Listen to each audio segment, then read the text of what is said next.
Let me say good evening to us tonight. We will call to order the meeting of the Muskogee Municipal Authority. But just before we do that, we have an employee recognition for an employee who is retiring, Ms. Catherine Coburn. I'm going to ask that you come forward at this time.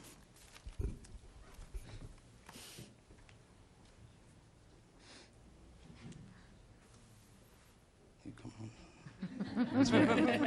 Yes, ma'am. It's not as hollowed as people think. So I really did not want to read this tonight because Catherine Coburn has not just been an employee to the city, but personally she's been a friend of mine. And it just breaks my heart when people leave us.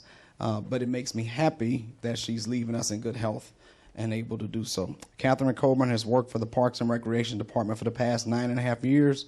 A part-time position morphed into a full-time position. Catherine is a graduate of the University of Tennessee with a BSN in nursing. She spent many years working as a registered nurse at our hospital here in Muskogee.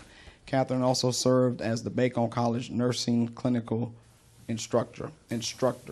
She has served the Muskogee community in different capacities, such as the Education Foundation of Muskogee, PTA and classroom volunteer, literacy tutor, Muskogee Service League, and the Muskogee Master Gardener. She has been a member of the Grace Episcopal Church since 1981.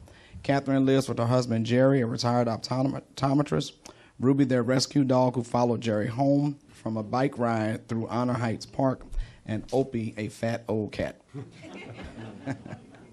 There's an inside joke about fat cats, but I'll tell you that another day. Catherine has 2 children who are both graduates of Muskogee High School. Zach, a physician at Ascension St. John Medical Center in Tulsa, and Alex, an optometrist here in Muskogee. Catherine has 2 lovely daughters-in-law, Jennifer and Brittany, 3 grandchildren, Max, Cal, and Penelope, and 2 granddogs, Luis and Luna. I would like to personally congratulate Catherine on her retirement from the city of Muskogee. We are truly grateful for all of the hard work and dedication throughout the past 9.5 years. And again, not just as Mayor of Muskogee, but as your friend, congratulations.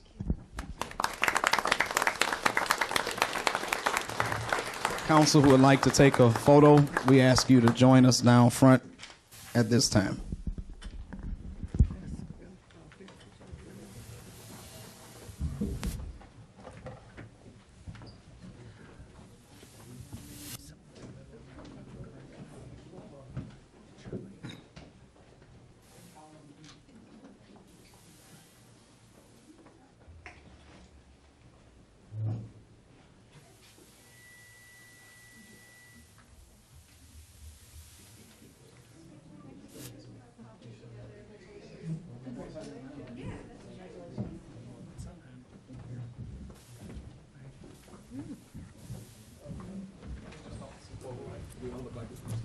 I know what to do. Well, what if you flip the mic around? Jennifer, will you flip the mic? Okay.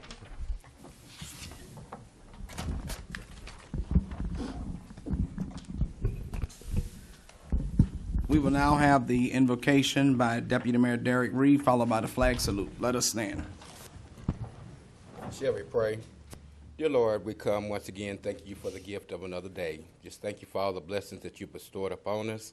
Ask that you would just look upon us tonight as the city leaders come together. We have some decisions to make. Those decisions, let it be in your will and in your way.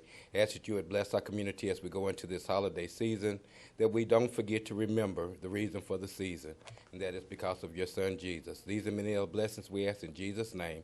Amen. Amen. Let us look to the flag. Attention, salute, flag. I pledge allegiance to the flag of the United States of America and to the republic for which it stands, one nation, under God, indivisible, with liberty and justice for all.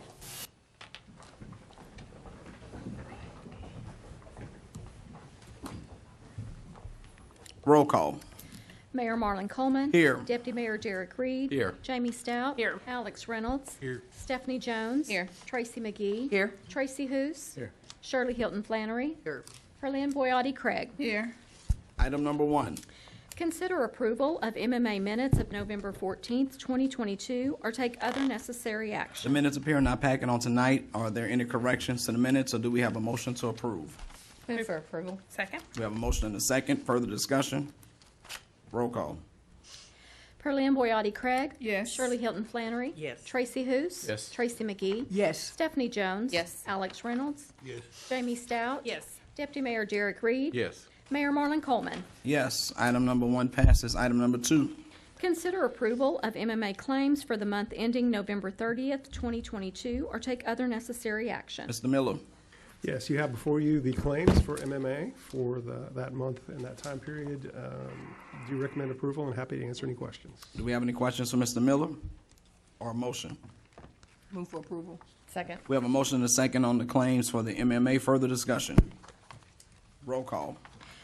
Pearlie and Boyati Craig. Yes. Shirley Hilton Flannery. Yes. Tracy Hous. Yes. Tracy McGee. Yes. Stephanie Jones. Yes. Alex Reynolds. Yes. Jamie Stout. Yes. Deputy Mayor Derek Reed. Yes. Mayor Marlon Coleman. Yes, item number 2 passes. That adjourns that meeting. We will now call to order the special call agenda for the Muskogee Redevelopment Authority for December 12th, 2022. Roll call.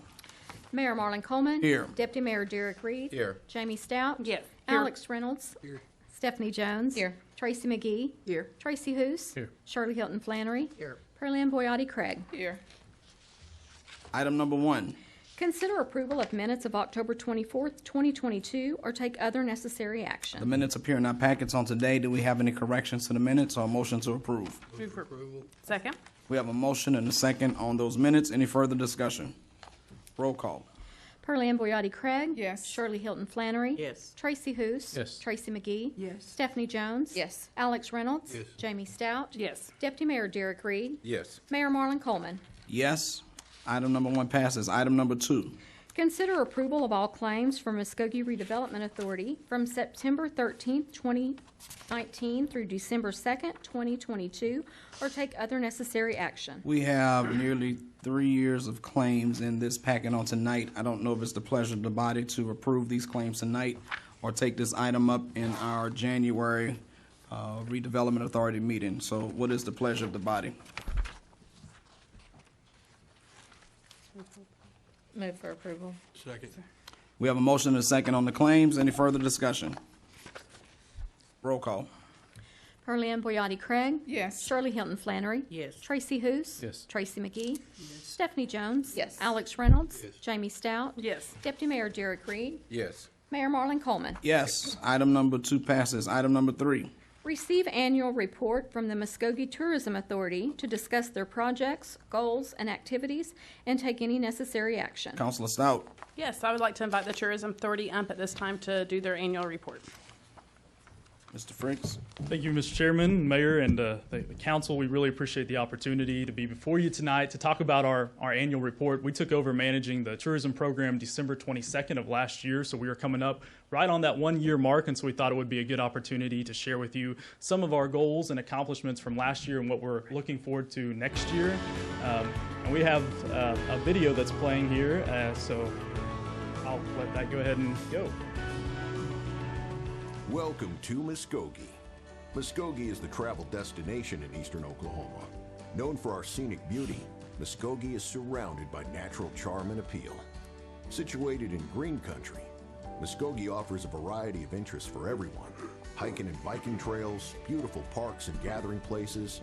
The historic Jefferson Highway runs through downtown Muskogee. And we're home to numerous museums, including the 5 Civilized Tribes Museum at Agency Hill. Entertainment venues like the Muskogee Civic Center and state-of-the-art Muskogee Little Theater. Local shopping opportunities, great hotels, restaurants, and more. Plan your visit to Muskogee at visitmuskogee.com. Download the Visit Muskogee app in the App Store or drop by our downtown visitor center at 216 West Oak Mulgee, located next to the Roxy Theater. Welcome to Muskogee. I think that it's important that visitors know that Muskogee is the crown jewel of Northeast Oklahoma. We have great artists here, really great artists. We have great talent, we have great singers, we have a lot of things going on here. We've done quite a few murals and statues here in town. And our sign outside, our iconic Roxy sign, attracts a tremendous amount of visitors. Every single day, someone stops in front of that sign to take a picture.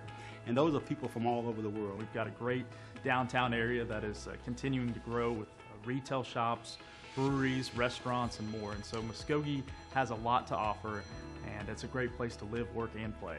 We are the unofficial barbecue capital of Oklahoma. Muskogee is the place for play and activity for families. We've got huge swaths of walking trails. We have the best parks, I think, in all of Northeast Oklahoma. The Honor Heights Park really has it all out there. Our Three Rivers Museum, which is constantly changing its displays and offering our history. Cheap Jam is a phenomenal event. It has really turned into an event in Muskogee that's very, very popular. Our Hatbox Arena, for example, is a multi-purpose area that can host almost any event. The Azalea Festival, people come from all over the country to the Azalea Festival. We have so many things in the city right now that are incredible. Okay, and to have a castle that is whose celebration that they have there is like the second or third largest in the United States, a Renaissance fair, and then have a submarine basically in our backyard. One of the ones that often goes overlooked is the Oklahoma Music Hall of Fame. We've inducted several legendary singers that came out of Oklahoma into that facility, and that facility is not located far away. It's located right here in Muskogee, USA. Tourism says this is the place to live, work, and play. Tourism says that if you want to eat and dine in a comfortable environment, you can be here. Tourism also says we're safe. We are a community of people who are prideful with what we have. We love what we have, we take care of what we have, and we want you to participate and enjoy what we have. You know, over the past 12 months that we've operated the tourism program, our team has really taken this program to a whole new level, attracting these new conferences, getting existing tournaments to come back to Muskogee. We're just really excited about the next 12 months. The team that we have now is working diligently to be certain that not only we sustain existing opportunities, but that we create new ones. Becoming a film-friendly city means that for producers or filmmakers that are outside of the state, outside the city, it says that we are willing to accommodate you if you come to Muskogee and you want to make a production, and we'll do everything we can on our part to make sure that your production is successful. It also allows us to be spotlit in such a way that people get to see the city of Muskogee, hear a little bit about its history. The Redbud Award is a statewide tourism award that's awarded to tourism programs that the state sees as being very successful in particular areas, and so we were honored to receive that this past year. The regional basketball tournament that's been in Shawnee, that will now be in Muskogee. Our community is rallying around that. Bass Nation is a really big deal. I mean, when you think about the Arkansas River and the phenomenal fishing opportunities that we have right here in Muskogee, to have an event like that here obviously makes perfect sense. One of the things that our tourism program does that we're very proud of is that we give over 61% of our budget every year to promote and help events be successful. It's really about partnerships. It's really about collaborating and working together on a common vision. And I think the Depot Green is probably the best example of that. What we've been able to do to create that space as a venue for Muskogee, as a gathering space for Muskogee citizens, is a result of partnerships. And certainly Muskogee tourism has played a huge role in making that possible. We are coming off of the most successful induction event that we've ever done in the history of this Hall of Fame. If we didn't have the strength of the tourism group behind us, this couldn't happen. We never would have had the budgets or the manpower to pull it off. I believe that our vision as the Muskogee Tourism Authority is not to just do our own thing, but to collaborate and work with what's already occurring in Muskogee. And we have great museums and other boards that are bringing great events and attractions to Muskogee. So we see ourselves as helping bring all these players together. Whether that's our attractions or the city of Muskogee, restaurants, hotels, we're only able to achieve what we achieve by having those great partnerships. We have wonderful hotels in Muskogee. In fact, it's almost like every other year a new one is being built. I think that the hotel industry is seeing that there's no opportunity that needs to be missed in Muskogee. One of the greatest strengths that we've always brought to the table is our diversity. And I think you're seeing that also then in what's being offered in terms of attractions. There's a little something for everybody, you know, and I think that's a huge strength for us, and we want to grow that. We want to be able to have something that everybody can relate to and enjoy. There's no other place on earth, especially in the state of Oklahoma, that I think anybody would want to be than in the city of Muskogee.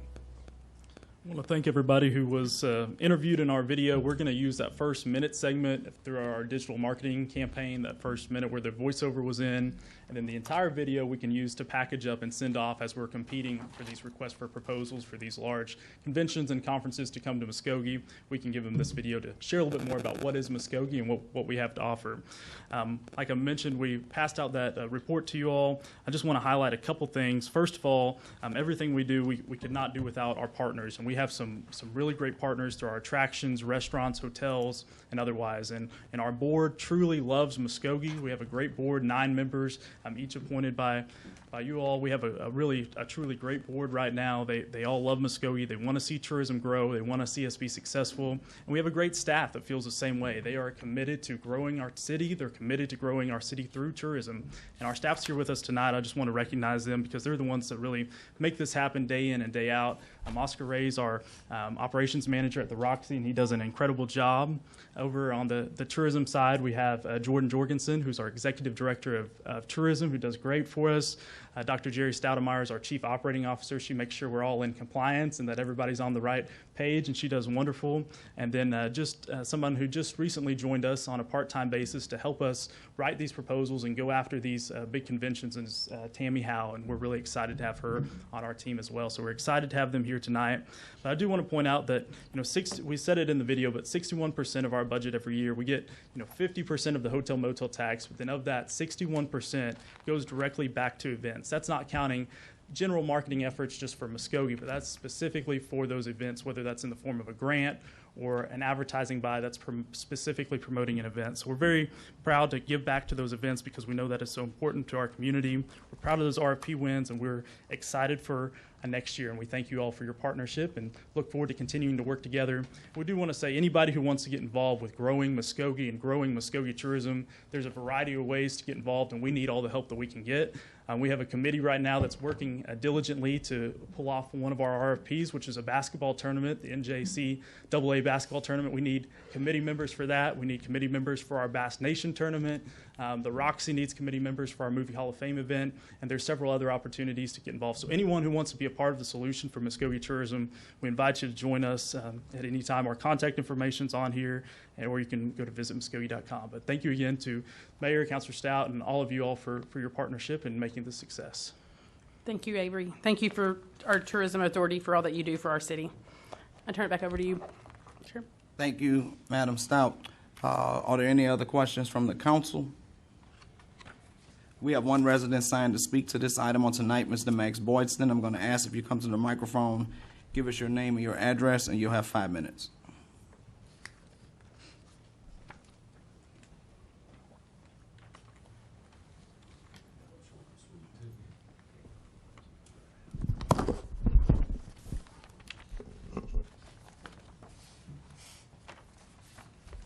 What I thought I might be able to add to the discussion about tourism tonight is pretty simple, really. It's a, Mr. Boyce, I'm sorry. I just caught your look there, Roy, and it struck me. Max Boydston. I live south of Muskogee at 93rd Street East, 701 93rd Street East, and appreciate you all letting me come up and visit with you today. Like I said, what I just wanted to go over literally was 25 years of history of Muskogee tourism, and then possibly a plan to go forward, an alternate plan, if you will, in 3 minutes or less. Once upon a time, Muskogee had almost no tourism dollars. This was 25 years ago. Tourism was a city department that was looked at as a net expense to the city's budget. Our only promoted attraction was Honor Heights Azalea Festival and tour buses for about a month out of the year. The Chamber, through Sue Harris, talked with Walt Beckham about the possibility of raising the bed tax to create a self-perpetuating fund to promote and advertise a more diversified tourism program. It took the Chamber chicks and a few volunteers a little while to convince the voters of Muskogee to vote for a sizable increase, but not higher than our competing markets. In the first full year, we had hundreds of thousands of dollars to market Muskogee. Per the most current annual report, the tax generated last year was $999,680.49. It was originally agreed the funds would be split three ways, with approximately 80% contracted with the Chamber to market and promote tourism for the city and the surrounding area. 10% was to be placed in a large project fund. The city and Chamber was to use this fund for projects such as bass tournaments or any other opportunities that we've had that come along that were not planned, and we have hosted some of those. The remaining 10% went to the city for administrative and miscellaneous expenses associated with tourism. Per the most recent annual report, 52% is now allocated to tourism and 48% was allocated to the city. These changes in percentages began with the previous mayor and the city council. What I would like for you all to think about is an alternate plan, and that is to, one, bring tourism in-house for a minimum of 1 to 2 years. 2, hire a director who answers to Mike Miller, or city manager, and 1 assistant. Develop a request for proposal for a contract with a tourism marketing company if one is warranted. Council should monitor this on a quarterly basis. If an outside firm is warranted, the RFP would be approved by the city with input from the hotel and lodging sector, the restaurant sector, and the Chamber of Commerce. After proper and transparent vetting, a company may be hired on a 2 to 3 year basis. Thank you for your service, and I'll be happy to answer any questions if anybody has one. Thank you, Mr. Boydston. Does the Council Development Authority member have any questions for Mr. Boydston? Thank you very much. Thank you, Max. Item number 4. Receive report on Civic Center operations and possible needs, and if necessary, take appropriate action. Mr. Cruz had a personal emergency, is unable to be with us tonight. If it's the will of the body, I'm going to recommend that, depending on whatever the schedule of adoption we approve for the next meeting year, that agenda item be on the first MRA scheduled meeting for the month of January. Is everyone clear with that? Item number 5. Discuss and take action to appoint a vice chair and secretary treasurer of the Muskogee Redevelopment Authority in accordance with resolution number 2877. This item falls on me in my capacity as chairman. I think Mr. Tucker's had several conversations with us, either as individuals or members of the authority, that we are scheduled annually to review the list of officers, which would include the vice chair and the secretary. The chairman remains as mayor throughout the process, but those positions of vice chair and secretary treasurer are before us on tonight for recommendations. The current vice chair is the deputy mayor. Deputy Mayor Derek Reed, the secretary treasurer, is Stephanie Jones. Unless the body feels otherwise, I'm going to recommend that they stay in place because they have been working diligently with this authority to be certain that we do everything that was asked of us as an executive committee. My recommendation is that those offices stay the same, but we'll entertain a second or other conversation. So, Mayor, one thing I do want to add with regard to the terms would need to be appointed into November of the following year. So it's a November to November term, the 8th to be specific, because that was the date that the bylaws were adopted. And regardless who is selected to serve as the vice chair and secretary tonight, we will have an annual meeting in May in accordance with the bylaws to elect a new vice chair and secretary to begin in 2024. So everyone will get a full year term. We just won't wait until after the term is expired to appoint them for the following year, if that makes sense. Thank you, Mr. Tucker. Further discussion from this council? What do I hear? Yes, Mr. Mayor may be recognized. Yes, Ms. McGee. I would like to make a motion that we change the vice chair and the treasurer's position. And the reason being is that when this first took place, the purpose of this is that every one of these trustees up here be included in the operation. And that has not happened. we know that also in this bylaw, I want Roy to read that the chair of this executive committee does not have to be the chair of the MG, because let me slow down. The mayor is the chair of the Muskogee Redevelopment Authority, the MRA, but you do not serve as the chair of the executive committee. And I want the trustees to know that you can choose someone else besides the chair that's sitting there now. But to give everyone an opportunity to serve in that capacity, I think that we should really visit that so that we would all have a hands-on opportunity. Up under the last year of this program, we have been slighted, I feel, as trustees because we haven't had any meetings. Information has not been assimilated to the trustees. So I just think it's fair to open it up that everyone would be able to participate. So I will make a nomination to allow Tracy Hughes to serve in one of those capacities as a secretary or vice chair. Thank you, Ms. McGee. I'll consider that as a motion. Do we have a second? Second time. Do we have a second? Third time. Do we have a second? Motion dies for lack of second. My motion will be that all of the officers on the executive committee be reappointed in accordance with the terms and timelines as recommended by Mr. Tucker. That'll be my motion. Second. We have a motion and a second. Further discussion. For purpose of the minutes, Mayor, let's just clarify that that will be a renewed term, or excuse me, a reappointment for Deputy Mayor Reed, Trustee Reed as the Vice Chair, and Trustee Jones as the Secretary Treasurer for a term to end November 8th, 2023. Do we need any clarity on the chairman? We do not, because it is established by the trust indenture. Further discussion. Roll call. Pearlie Boyati Craig. Yes.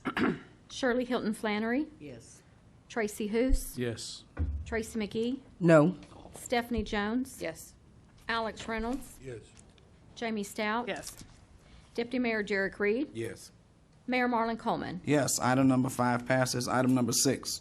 Discuss and take action to establish the 2023 meeting schedule for the Muskogee Redevelopment Authority. This is my item, Mr. Tucker. I just Am wanted passing this on to you. Thank you, Mayor. Just one thing I wanted to mention, following with what Trustee McGee mentioned. Under the bylaws, the MRA is required to meet at least monthly. And in accordance with the rules of the Open Meeting Act, we have to determine what date that will occur by December 15th for the following year.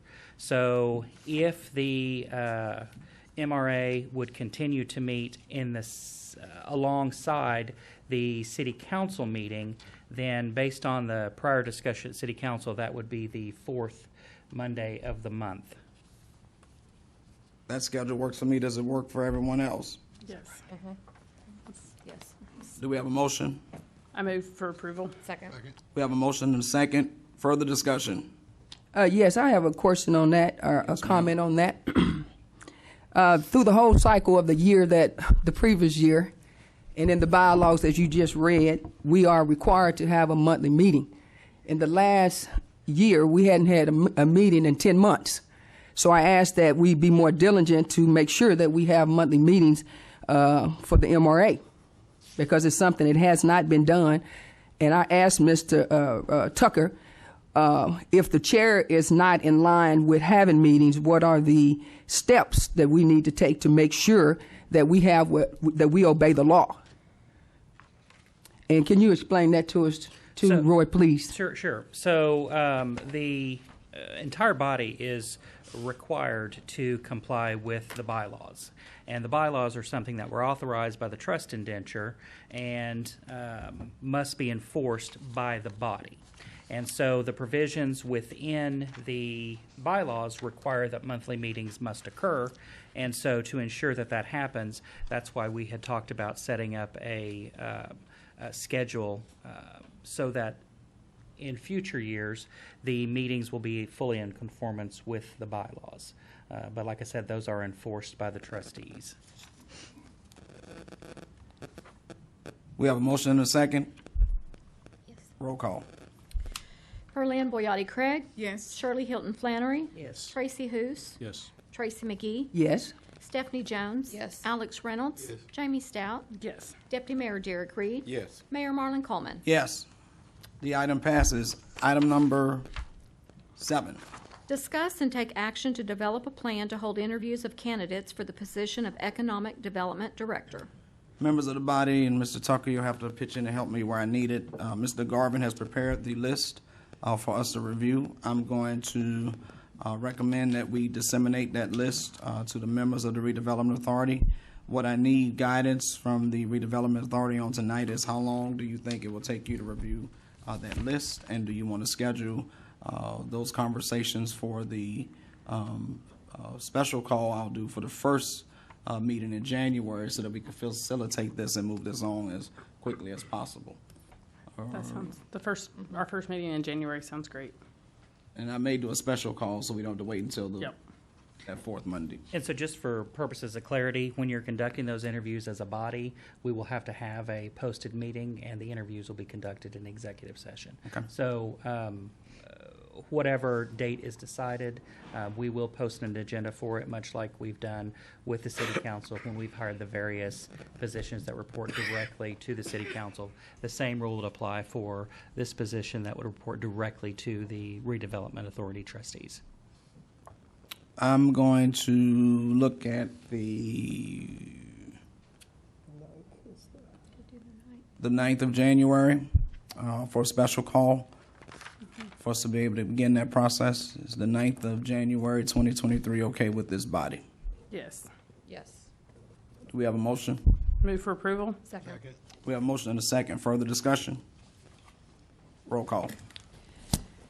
Pearland Boyati Craig. Yes. Shirley Hilton Flannery. Yes. Tracy Hoos. Yes. Tracy McGee. Yes. Stephanie Jones. Yes. Alex Reynolds. Yes. Jamie Stout. Yes. Deputy Mayor Derek Reed. Yes. Mayor Marlon Coleman. Yes. Item number 7 passes. Item number 8. Discuss and provide direction to staff on possible revisions to the bylaws of the Muskogee Redevelopment Authority. Ms. McGee. Yes, this is my agenda item. I brought this item because of all of the lack of communication that's up here on this board and this trustee up under the MRA. And I thought that it would be an opportunity to expand the board so that members of the trust can really know what's going on up under the MRA. I am not looking for a vote tonight. I just want to bring this to our attention and ask that we talk about this in a community luncheon. Mr. Miller, will you take care of trying to schedule the lunches for us? Ms. McGee, I'm assuming sometime in January? Yes, it's January will be fine. As soon as you can get them, Mike. Understood. All right, Mr. And Miller. Mr. Chair, what I will also do is I will email everyone an electronic copy of the bylaws so that they know what's in place right now. Thank you. Is the council clear? We will adjourn that meeting and call to order the special, sorry, not the special call, but the regularly scheduled meeting of the Muskogee City Council for December 12th, 2022. Roll call. Mayor Marlon Coleman. Here. Deputy Mayor Derek Reed. Here. Jamie Stout. Here. Alex Reynolds. Here. Stephanie Jones. Here. Tracy McGee. Here. Tracy Hoos. Here. Shirley Hilton Flannery. Here. Pearland Boyati Craig. Here. We will now consider approval of the minutes for the special call city council session November 21st, 2022, and city council regular session November 28th, 2022. Those minutes are in our packets. Do we have any corrections to the minutes or approval? Move for approval. Second. We have a motion and a second. Any further discussion? Roll call. Pearland Boyati Craig. Yes. Shirley Hilton Flannery. Yes. Tracy Hoos. Yes. Tracy McGee. Yes. Stephanie Jones. Yes. Alex Reynolds. Yes. Jamie Stout. Yes. Deputy Mayor Derek Reed. Yes. Mayor Marlon Coleman. Yes. We will now consider the consent agenda, which is items 1 through 4. Are there any items to move to the regular agenda? Or do we have a motion to approve? Move for approval. Second. We have a motion and a second on the consent agenda. Further discussion? Roll call. Carleen Boyati Craig. Yes. Shirley Hilton Flannery. Yes. Tracy Hoos. Tracy McGee. Yes. Stephanie Jones. Yes. Alex Reynolds. Yes. Jamie Stout. Yes. Deputy Mayor Derek Reed. Yes. Mayor Marlon Coleman. Yes. We will now go to item number 5.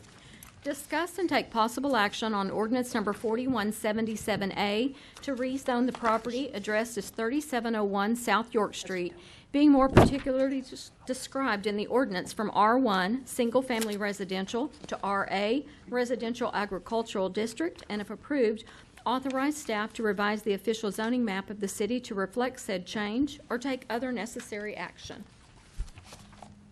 Ms. Salix. Yes, thank you, Mr. Mayor, and good evening, Mayor and council members. As they're pulling up the agenda item, this may look familiar. This has been presented to us before.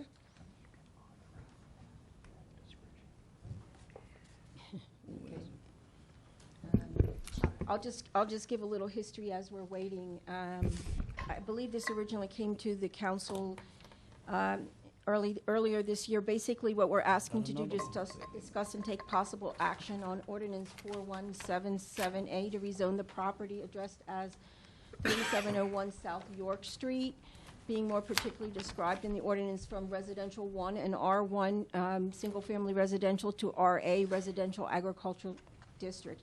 If approved, authorize staff to revise the official zoning map of the city to reflect said change or take other necessary actions. So just a little background on this. This had gone to the Planning and Zoning Commission on November 7th of this year. At that time, the commission was asked to consider the approval of that ordinance to rezone the property from an R1 to an RA, residential agriculture. This still isn't my presentation, but hopefully they're coming up with that. We did hold a public hearing on November 7th. After the public hearing was closed, a motion was made by Commissioner Stacy Alexander and seconded by Vice Chair Delby Walker to approve the ordinance to rezone the property with a resolution, including a map to limit the area of acreage of rezoning and number of animals. Nope. Anyway, as they look on, we'll continue with this. There being no further discussion at that meeting, a vote was taken, and 5 members voted in favor of the motion, 2 members voted against the motion. Thus, the motion carried. Further, that same evening, the agenda item was taken to the Public Works Committee. At that time, the committee was asked to consider approval of the ordinance, rezoning the property from R1 to an RA, from residential, single-family residential to residential agriculture. A public hearing was made. After the public hearing was closed, a motion was made by Mayor Marlon Coleman and seconded by Chairman Dr. Hoos, to approve an amendment to the original motion. The amended motion directed staff to bring back 2 options for further consideration based on the request for the rezoning. Option 1 was to provide a surveyed map based upon the map that was presented by the applicant. That was the hand-drawn map. And then the other option 2 was based upon the same drawing, is to allow each parcel not to exceed 2 acres per parcel. I did hand out an additional map that was done by Heartland Survey. There were 2 options there, and that is what we will be discussing in a moment. Do I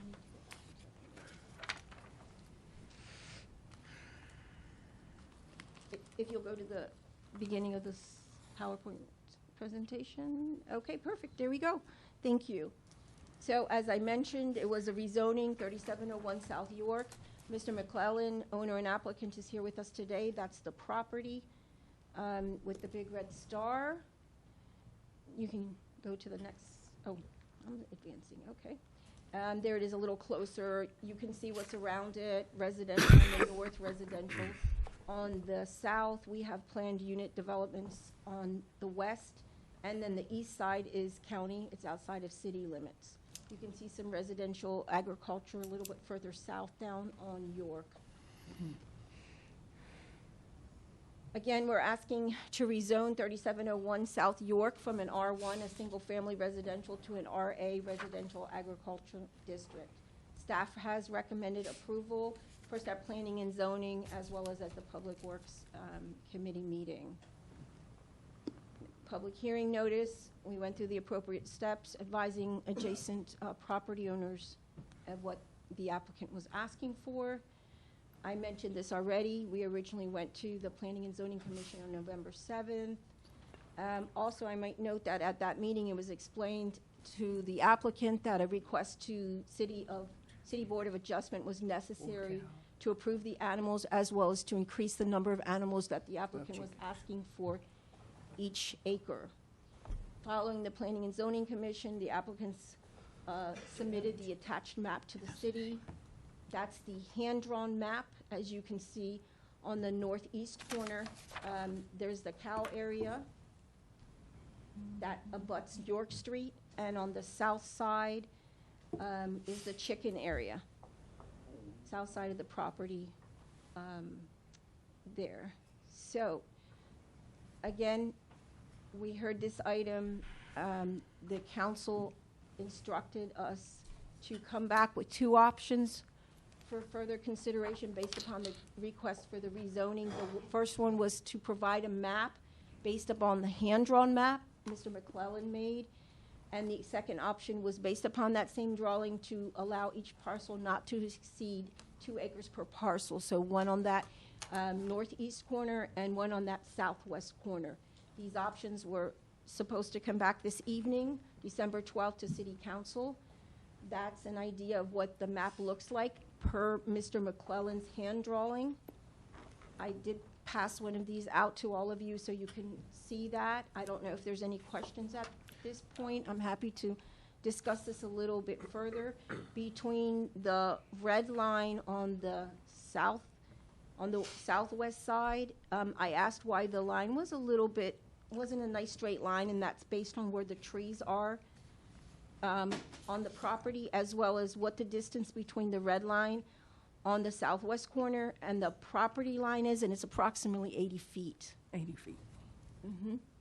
And then the parcel for the cows, the blue lines on the northeast side, that's pretty basic and very similar to the drawing that Mr. McClellan provided. So that's map 1. And then map 2 is a little bit different, as you can see. It's a little bit more acreage along the top side, and the bottom side would go west of the property, as well as a little bit more to the north, to allow for a 2-acre parcel there.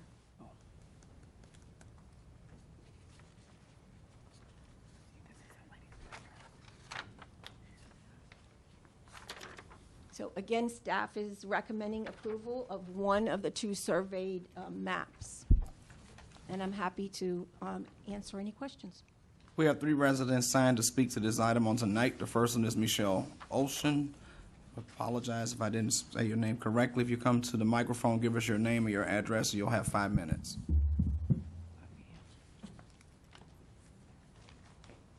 Michelle Olshan, 1812 East Woodland Circle. Good evening, Mayor and Council.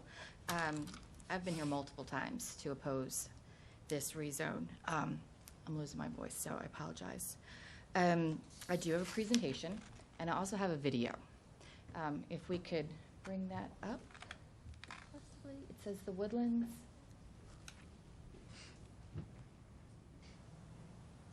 No? Yeah. Yeah. Okay. Who's controlling what? Here we go. I'm like, who's got control of this? Okay, I'll just start with the video. So this was taken in May of this year after the great flood that we had. This is the front of the Woodlands, and this happens multiple times. It's happened multiple seasons. So this is the front of our development. That's Cootie Creek. So the whole, you can hear the airboats coming because the Meadows was flooded. So as you can see, the whole side right down our driveway is completely flooded by Cootie Creek. And it does not take a lot to flood Cootie Creek. We all know, we've all lived here, that when York Street floods, it closes down York Street. But what y'all don't realize is that it comes and backs up into the front of our development. So this is all flooded. Go down a little bit, don't mind my husband. But what I want to show you is what happens to the other side, the McClellan side. That's the white picket fence. The amount of water, that fence is pretty high, comes up to about my waist. And this is common. This happens multiple times when we get really bad floods. So the entire front down, all there is all completely flooded. And I understand that, we're looking at rezoning a little bit and having, the animals up further away from the property line. But all down in this area, it takes weeks for it to dry out here. Nothing grows down there. The other concern that we had about all of this is the way that the McClellan's property is, their elevation is much higher than ours is. There's a huge gully that comes down from the top of their property, cuts all the way down, and lands right where that white fence is.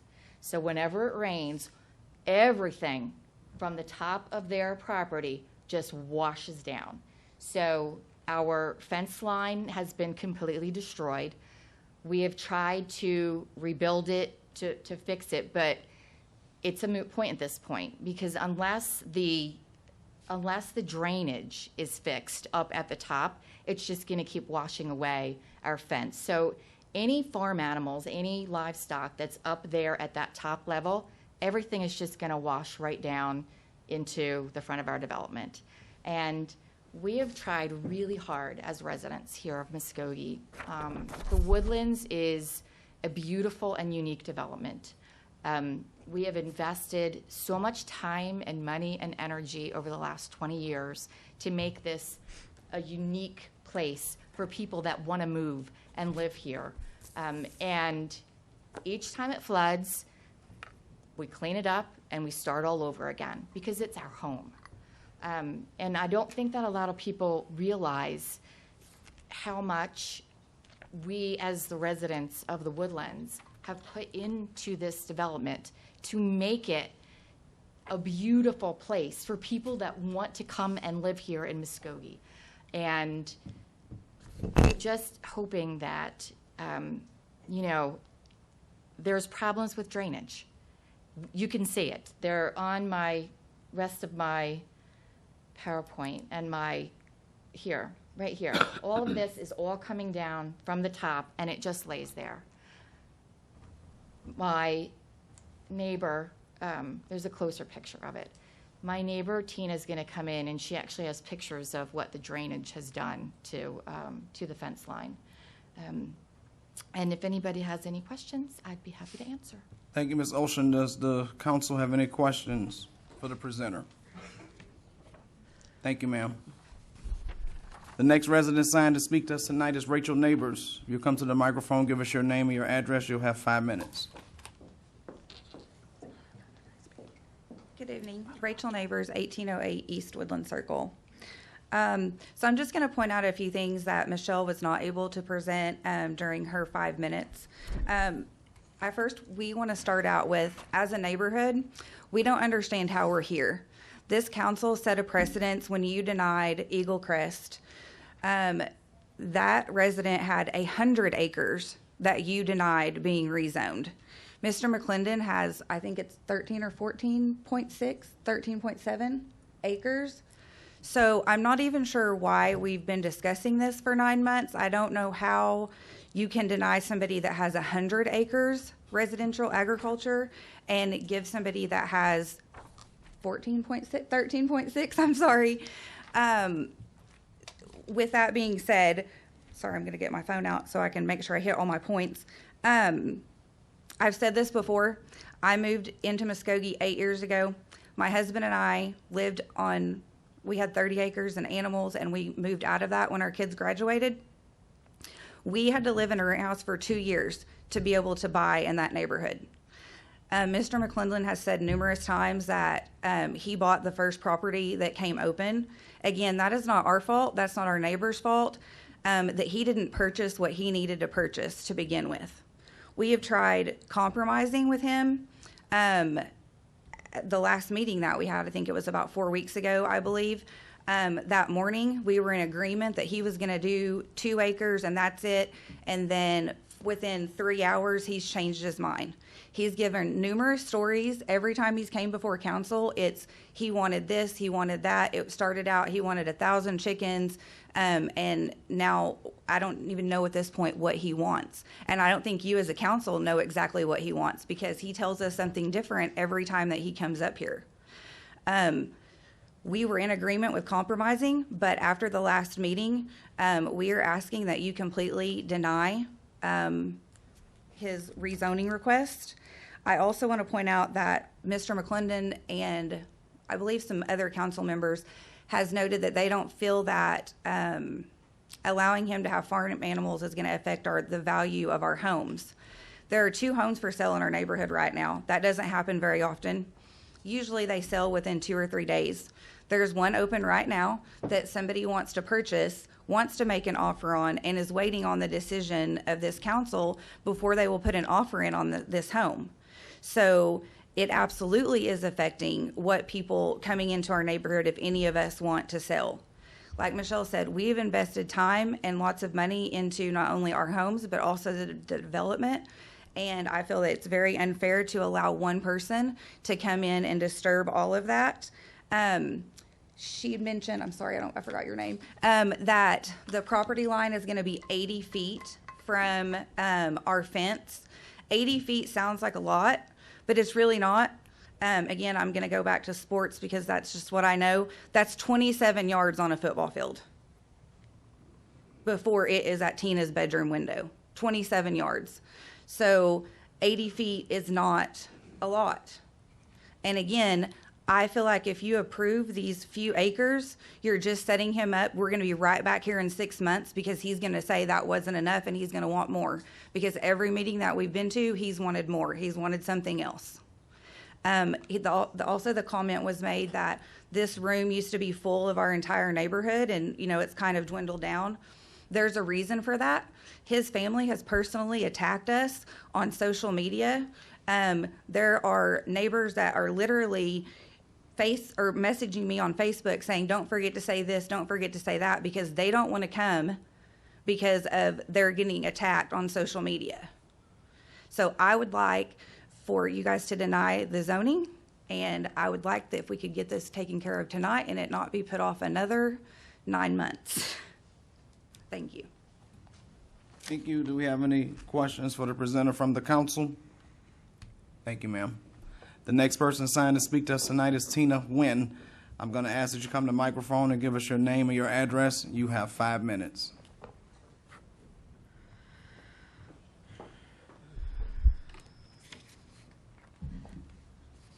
Good evening, Mr. Mayor. Good evening, all ladies and gentlemen, who the leader of Muskogee County.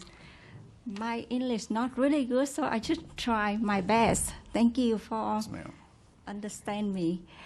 Give us your address, ma'am. I'm sorry. Your address for the record. Yeah, my name is Tina Nguyen, and I'm at 2. Sorry, I'm so nervous. I forget my address. I live next door to him, like. Just give it to us after your comments, ma'am. Yes.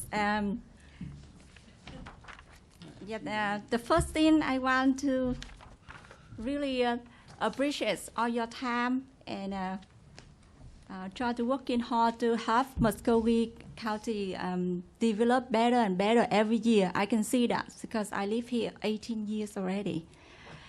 And today I come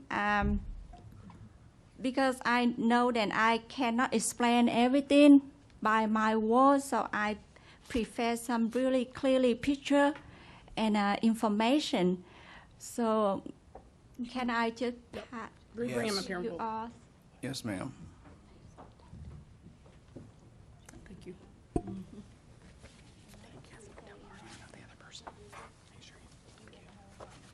Yep. Thank you. I'll pass the rest out. You give them all to me. Thank you.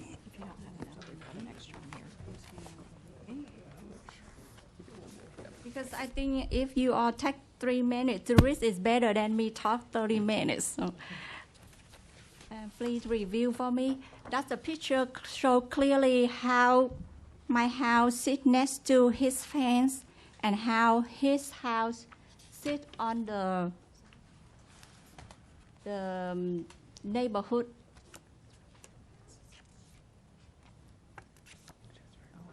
The first picture I want to tell is his land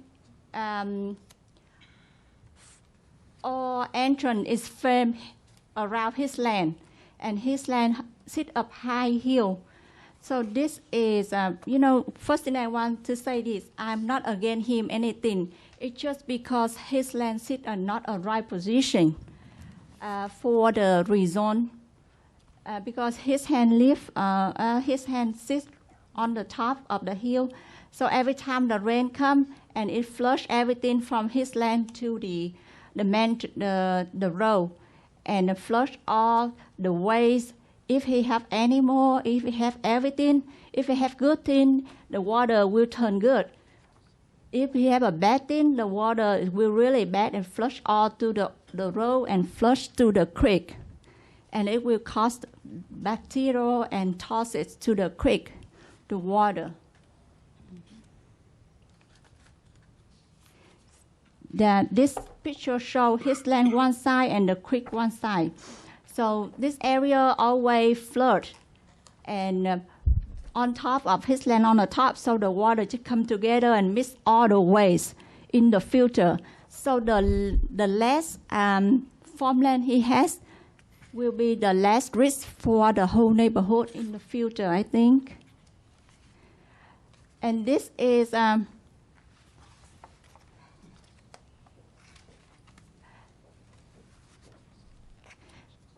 the 2 acre he want to rezone. It actually right in front the main gate of the village.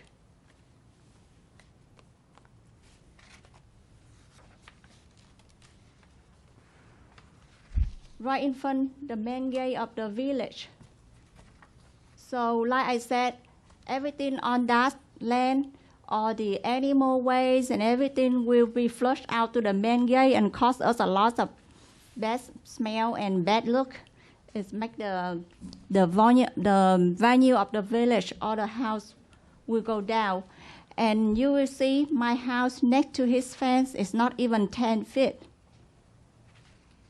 If he approved to turn this 2 acre to the farmland, basically, when it turns to farmland, he will have a power to use it like a farm in the future, no matter what he promised. So if I think about this, I just couldn't sleep. Because, if you see in the picture, my bedroom is right at the fence. And it will affect my whole family in the future, because literally he sit my house to live in his farm sooner or later. So can I tell you my story? I come here in 2004, and then when I come here, I born in a very poor family. So when I come here, I not have enough $50 in my pocket. So the first day I come, the second day I have to go to work. And I work like 18 years straight, 18 years straight, non-stop. And then finally, this year I make enough money to put a down payment to build that house. So I want to give my family a comfortable living, and then I need a relaxed place after I work. I need a relaxed place to get back my energy, and I have to continue to payment for the bank for 30 more years, So please don't give him the power to turn my family into really bad risk. Thank you, Ms. Nguyen. Yeah. I hate to interrupt you, but your time is up. Yeah, thank you so much. Yes, ma'am. Thank you so much. Does the council have any questions for Ms. Nguyen? Thank you. Council? I have a question. Mr. Reynolds? Who owns the fence along the road The woodland zones, so the. Ma'am, if y'all gonna answer from the audience, you have to come to the microphone. We're recording for the minutes. If someone could come. Michelle Olshan. I'm on the Homeowners Association Board. This fence that runs along the road? Yes, it was built 20 years ago by Jeffrey Roberts, who is the original developer of the Woodlands. It's maintained by us, and it's right on the property line.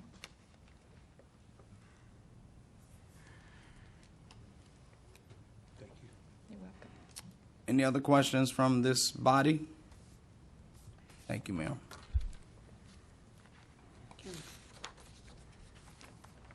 You have a question? The homeowner's not on to talk, right? Oh. He can come to the mic, that's with his agenda. The homeowner. The homeowner who has actually made the request, if they would like to speak, they can. It's not required.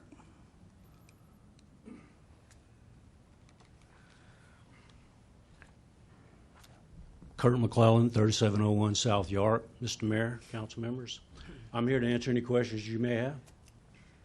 I mean, we had the survey done as your request. Yeah, you had the survey done.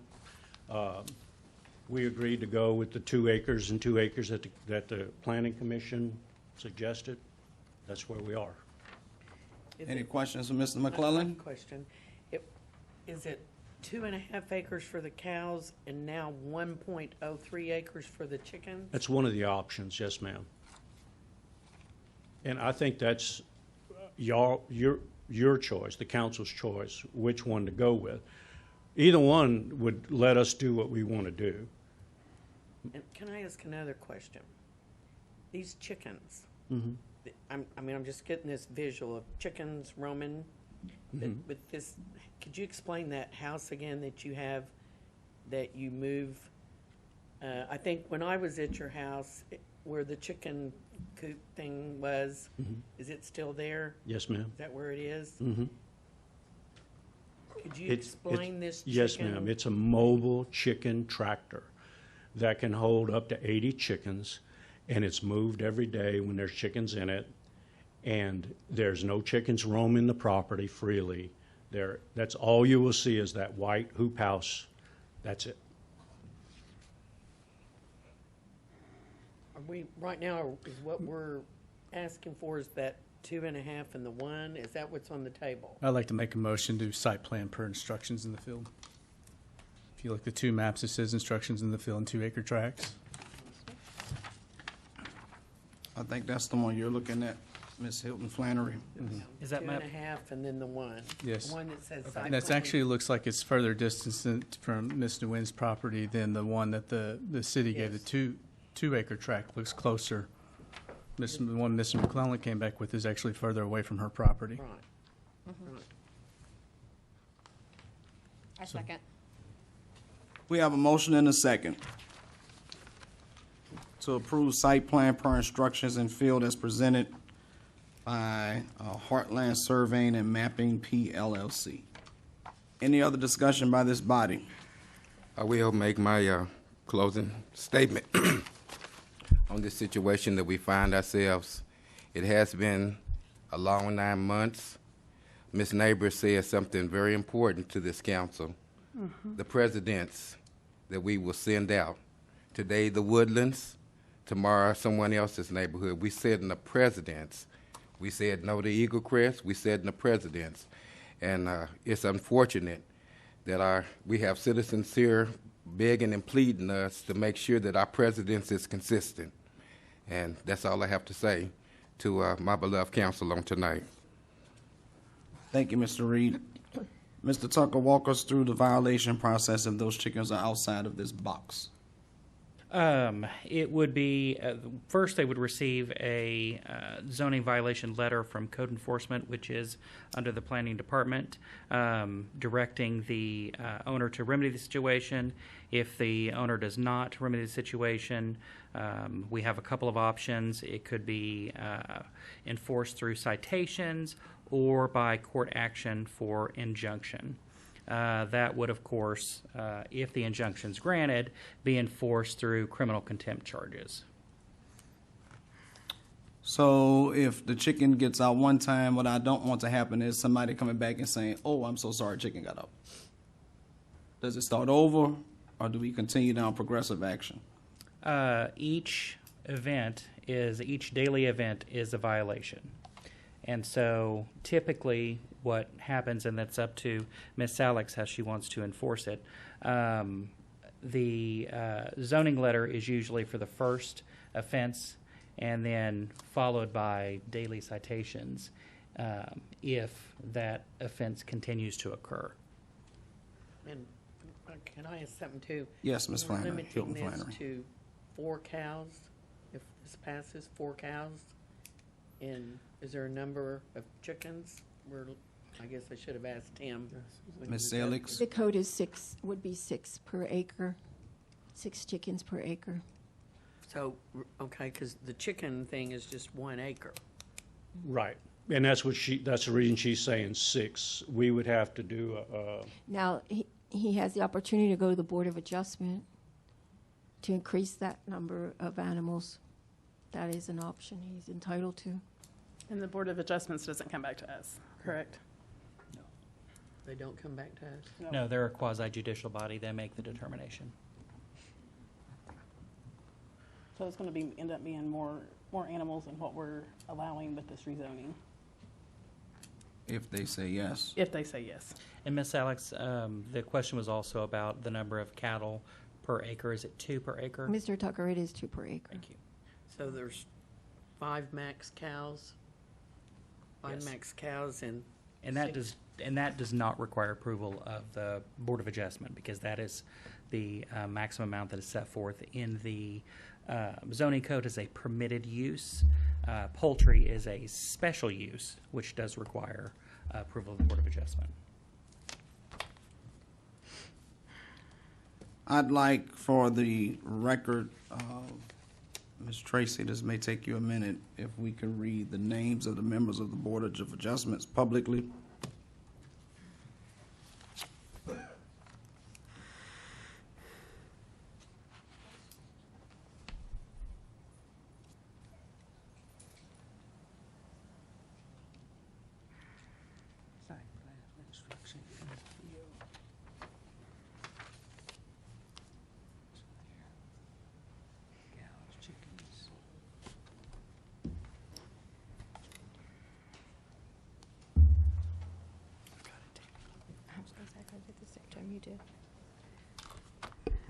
Okay, currently sitting on the Board of Adjustment is Judy Hoffman, Dorian Scotto, Steve Dennis, Alexis Wallace, and Stacy Alexander.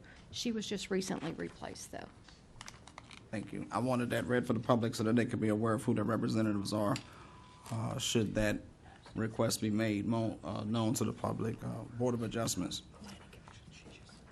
We have a motion and a second on this agenda item. Further discussion? Is everyone clear? Yes is to approve, no is to deny. People who made the motion, are you clear? And a second. Roll call. Pearlie Boyati Craig, Yes. Shirley Hilton Flannery, Yes. Tracy Hoos, Yes. Tracy McGee, No. Stephanie Jones, Yes. Alex Reynolds, Yes. Jamie Stout, No. Deputy Mayor Derek Reed, No. Mayor Marlon Coleman. Yes. Passes. Item passes. Next item. Consider approval of ordinance number 4180A, an ordinance amending the City of Muskogee Code of Ordinances by amending Chapter 2 Administration, Article 4 Administrative Departments and Offices, Section 2-103, Office of the City Clerk, adding repealer, severability, and setting an effective date, or take other necessary action. Mr. Tucker. Thank you, Mayor, members of council. This item would change the reporting structure of the employees of the city clerk's office. Effectively, what it would do would take those employees only within the city clerk's office, not the divisions such as revenue and the court clerk. It would take them out from under the city manager and put them as direct reports to the city clerk, who has full authority to do so. The city charter creates 3 separate and distinct positions that report directly to the council: the city attorney, the city clerk, and the city manager. And let me find my note. And so the employees that this would actually affect would be those who specifically assist the city clerk in her established duties, those duties that are set by you all. And that would include the deputy city clerk, Ms. Tracy's admin, and the permit and license tech within her office. The city manager controls administrative offices per the charter unless otherwise established by the charter. And as I said earlier, in sections 208 and 209 of the charter, those establish both the office of the city attorney and the city clerk. And under each of those provisions, those offices perform duties as established by ordinance. So having the employees that report directly to Ms. Tracy as the city clerk does not conflict with the provisions contained within the city charter, which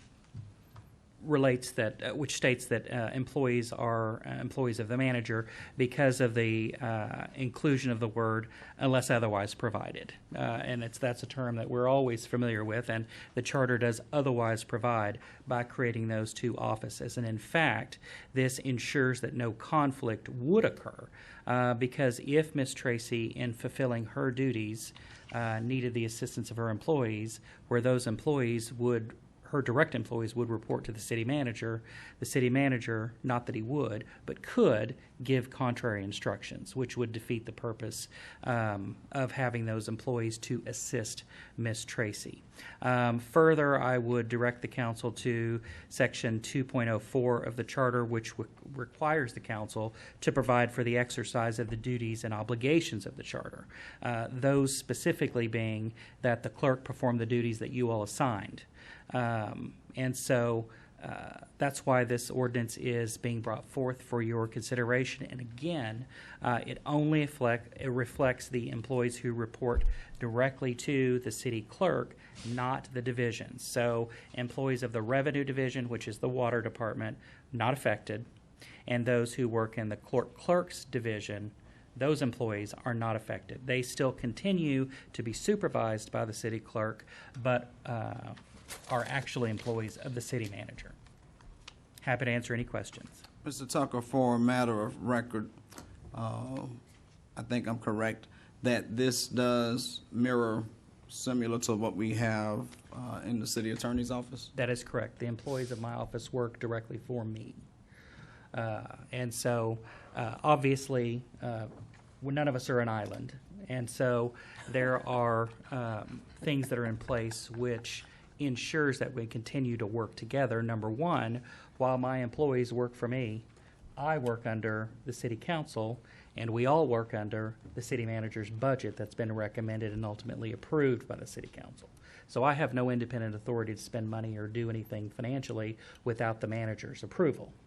And so it all kind of works in hand. And so this just furthers what effectively has been the practice for a number of years and gives Ms. Tracy the autonomy within her department to dismiss or hire those who work closest to her. Thank you, Mr. Tucker. We have any discussion on what is the will of this body? I move for approval. I'll second it. We have a motion and a second. Further discussion? Roll call. That's the process now, correct? Say that to me again. That's the process now, correct? The process now is that all of her employees work for the city manager. So if she wants to hire or fire an employee of those 3, she doesn't have the ability to do it. She makes a request to the city manager. Thank you. But it is consistent with what we're doing in the city attorney's office. Correct. I have a question, Roy. Does that change anything between our relationship with her employees and us as counselors? No, because you have a policy on which employees you can have direct contact with. Is that what you're talking about? Yeah, so we still have to go through the same You go through Tammy now. You go through Instead of Tammy. Mike. Yeah. little channels. Yeah. So if you have issues with the employees of Ms. Tracy, you go through her. With my employees, you go through me. And with Mr. Miller's, you go through him. Because we're your direct subordinates. Thank you, Mr. Reynolds. We have a motion and a second. Roll call. Perlin Boyotti Craig. Yes. Shirley Hilton Flannery. Yes. Tracy Hoos. Yes. Tracy McGee. Yes. Stephanie Jones. Yes. Alex Reynolds. Yes. Jamie Stout. Yes. Deputy Mayor Derek Reed. Yes. Mayor Marlon Coleman. Yes, the item passes. Item number 8. All right. 7. My apologies. Consider approval of ordinance number 4181A, amending the City of Muskogee Code of Ordinances by amending Chapter 2, Administration, Article 2, Municipal Government Organization, Section 2-20, Meetings of the Council, by amending the meeting dates for City Council and Public Works and Finance Committees, adding repealer, severability, and setting an effective date, or take other necessary action. Mr. Tucker. Yes, pursuant to the council's direction at committee, we have prepared the ordinance which would establish the meeting schedule, the modified meeting schedule, and if I can pull that up just momentarily, this would change the meeting dates to from regular meetings of the council from the 2nd and 4th to only the 4th Mondays at 5:30, and establish the committee meetings such as Public Work and Finance rather than the 1st and 3rd to the 2nd Mondays of each month. So if this ordinance is adopted, the committee will meet the 2nd Monday of the month, followed by council meeting the 4th day of the month, and in accordance with the MRA schedule that was set aside, the MRA will also meet at that same time. Happy to answer any questions, but this was the ordinance that followed the direction given by the council at the meeting, which would establish the meeting schedule of twice-a-month meetings. Thank you, Mr. Tucker. Do we have any conversation from Mr. Tucker, or do we have a motion one way or Move the for other? approval. Second. We have a motion and a second on this item. Any further discussion? Yes, Mr. Mayor, I would just Yes. like to ask the city manager, how would this new time affect what we're doing as far as public works and meeting all of your needs when you need things done, and also to the clerk, Tammy Tracy, in this change? So you're asking if what this does to the routine business of the city that comes before the council. Very many cities meet once a month, have their official meetings, their council meetings once a month. It requires more planning on our part. It requires for council members as well. If there's an appointment, if there's something that you want on the agenda, it just requires us to know that we have to plan those a little further in advance. So many cities meet on this sort of schedule, and it is possible to do business in an efficient way in this schedule. And as the mayor said, if there's ever some sort of urgency, the mayor does have the ability to call a special call, and we would try to keep those to a minimum. But there may be an occasion where there's like a short term for a grant application or some things that come up. There is that option at the discretion of the mayor. Other questions? Tammy, can you answer? Would it affect you in any capacity? It will actually give us more time to get the agendas prepared and more time to get the minutes and the documentation from meeting to meeting, whereas now we're rushed. As soon as this meeting ends, we begin processing for the next meeting. So it will actually allow us more time to get the contracts signed, the ordinances, everything processed before we start this cycle over again. And it will actually cut down on some of the minutes and agendas that require so much time. Thank you. And I would just like to confirm what Mr. Miller said, that if there is something for economic development or emergency situation, we can call a special call and go ahead and have an additional meeting or more, whatever's necessary, correct? Yes, and as we do now, I mean, when we have a Public Works and Finance Committee meeting, we do occasionally have a special call, so it would not necessarily require the council to be here on an additional Monday night. We oftentimes have a special call when there's another meeting scheduled, if needed, and so. This be effective January? Correct. So we're saying 2 meetings, and it's actually one city council meeting per month. I think the citizens need to understand that. So we're going to one city council meeting a month From 2. From 2 city council meetings. From 2 to 1. Yes, one city council meeting a month. You know, once again, it's on the regular agenda, so here I go. We have a lot of work to do in the city of Muskogee. We're not a township. We are a mid-sized city. We are not a strong mayor government. We don't have city councilmen that are available to our citizens on a daily basis.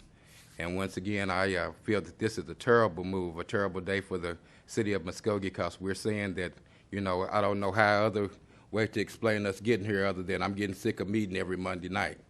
And I think that that is a terrible move that we're making tonight, because we have so much work to do. I've worked on this council going on 11 years, have worked with city councilmen that have had all kind of professions, and they've always made time to do what they vowed to do when they signed up to run for city council. They knew that every week we had a city council meeting. And it's disappointing that we're coming to the point where we're cramming this. There's going to be a lot of transparency that's going to go out the back door. There's going to be a lot of things that's going to be partially discussed when we do come to meet, and there's no way we're going to have short meetings in a once-a-month time frame. So this is not the solution. The only reasoning for us being here today is that some of us feel that, you know, we meet too much, and I've never seen a council that have taken that stance. And I apologize for feeling that way, but this is a very sad day for our citizens that have elected us to work. Further discussion?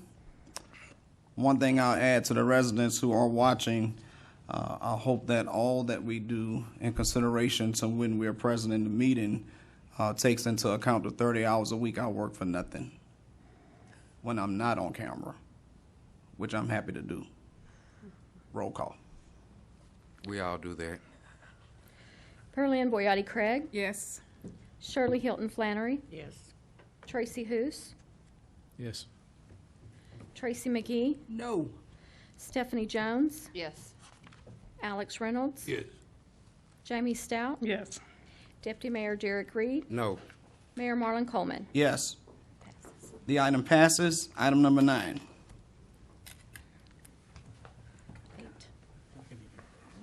Eight. Discuss and take action to establish the 2023 meeting schedule for City Council, Public Works, and Finance Committees. Mr. Miller. Yes, this is really just a companion piece to kind of formalize what we have just done. It really allows us to publish the schedule like we've talked about by the 15th of December. So it's a companion to what we've just discussed. Thank you, Mr. Miller. Any discussion? Do we have a motion? Move for approval. Second. Roll call. And just to clarify, that is to set the meeting schedule as the second Monday for committee and the fourth Monday for city council. Thank you, Mr. Tucker. Pearlie Boyati Craig. Yes. Shirley Hilton Flannery. Yes. Tracy Hoos. Yes. Tracy McGee. Yeah. Stephanie Jones. Yes. Alex Reynolds. Yes. Jamie Stout. Yes. Deputy Mayor Derek Reed. No. Mayor Marlon Coleman. Yes, the item passes. Item number 9. Discuss and take action to authorize Main Street Muskogee to administer the Downtown Redevelopment Grant awarded on behalf of the City of Muskogee Foundation, and further authorize the city manager to negotiate and execute an agreement providing for the same. We've had several council conversations prior to this when we were engaged in a conversation about repurposing a portion of the grant budget that was awarded to the City of Muskogee exclusively for the use of Muskogee Main Street for redevelopment of downtown. That grant was in the amount of a little bit over $500,000. Since that time, the council had made provision to go back to the foundation to ask that that money be repurposed, which they did agree to do that. In the process of doing that, there was a process in place that would require Main Street to make recommendations on what should be done with those funds, and then the council would approve how those funds would be dispersed. But one thing that we need to consider with all of that is that the foundation gave clear guidance as to how that money should be spent. And so that is the authority that rests with the expenditure of those funds. What I'm asking for us to do tonight, since we do have a Main Street director full-time at Muskogee Main Street, is that we will authorize that Main Street will administer that downtown grant that was repurposed, and that they would make a quarterly report to the city of their progress. And I'd also like to suggest that if something were to happen that they do not have a director present, a full-time director, then this item would automatically, Mr. Tucker, you help me with my language, will revert back to what the existing policy is until a permanent director had been assigned again. That way we make certain that we have continuity, that Main Street can do what many of the residents of Muskogee had always asked be done, and that is that we revitalize our downtown. The existing grant goes from 7th on Broadway to Main, and then Main Street South to Elgin. That is the area that has been targeted. The reason why it was done that way is because the grant was only about $525,000. We're trying to do everything we can to get the biggest bang for the buck so that those downtown businesses can have access to resources that they need to expand or beautify their process, as well as opportunity for us to recruit other businesses that would be in the downtown. This simply eliminates a step with the city being directly involved, whereas now Main Street would administer the grant and prepare a quarterly report to be given to this body on their progress in accordance with the grant and the directions that were clearly and explicitly given by the City of Muskogee Foundation. So that would be my recommendation, that we move as aforementioned with that grant on tonight. That would be my motion. Second. We have any discussion from this body? Yes. Ms. McGee? May I be recognized? Yes, ma'am. For the purpose of transparency purposes, can the director or president or chair give us a background on this downtown grant so that the public will understand what we're doing here? I have received several calls. I have talked with the chair of the Main Street and asked him if he would just give us a background of what we have going on. I've also talked with the city manager about the program that was here up under the city. I think people deserve to know what we're doing, and they want the transparency because it appears that we have some that don't quite understand what's going on, and not as well as some of the trustees or the council at that. So if you can give us a kind of background, I would appreciate it. Mr. Luck is here. He's chairman of Main Street as well as the executive director, if it's their pleasure for her to make comments as well. Mr. Luck. Mr. Mayor, City Council, thank you for having me up tonight, and to bring a little bit of clarity to this and some of the background. This started as the loft incentive grant that never did take place with the City of Muskogee Foundation, and these funds had sat there for some time, and over the past probably a year and a half, we've been working pretty diligently with the downtown community, with the foundation. We even had some involvement with the City Council.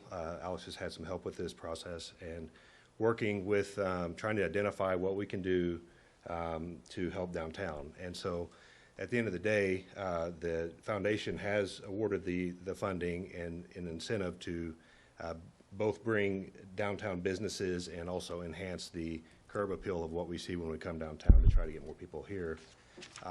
Our process, we've been working, we have a 4 committees. The 2 that are working mostly with this grant meet every Thursday, or every Monday, every Tuesday on the 3rd Tuesday. And so this is a ongoing process. We have downtown merchants, we have board members, we have folks that are investing into downtown that meet on these committees, and they're talking about what we can do to spur this, spur the downtown. So for this point in time, we have put together 5 different grant components, and this was presented back at an earlier meeting. And the application process that we have, we want to provide a scope, which is on our agenda for this next meeting. Our board meets on the 3rd Tuesday of each month. And at this next meeting on the 20th is when we will present our final grant applications to bring back and provide to the city. So this will provide our scope, so everybody will be clear as far as what our mission is. We don't intend to take funding from the city from this grant. Our process is to go out and do the work. We felt like with our committees, with our boots on the ground, with the relationship with the director, that we can do efficiently go out and address the grant with the downtown community and get this moving as quickly as possible, and alleviate some of that from the council and from the just being hung up in the city. So our process is to be as clear and transparent as possible, request the funding as the work is being completed, and following the scope that everybody will be clear on based on the application and the initial intent. Thank you. And Dylan, once you guys get the scope put together, will the grant application be posted on your website? Yes. For citizens, for the business owners to pull off to apply for? Yes, grant? it absolutely will. Mr. Mayor, will be recognized? Yes. Who determined the boundaries? Because from the boundaries I heard, there's Zomac Music that wouldn't qualify, Gaddy Drug that wouldn't qualify. Mr. Jones just come in, just built a brand new office right next to Gaddy's. I mean, how does that downtown stop there or stop there?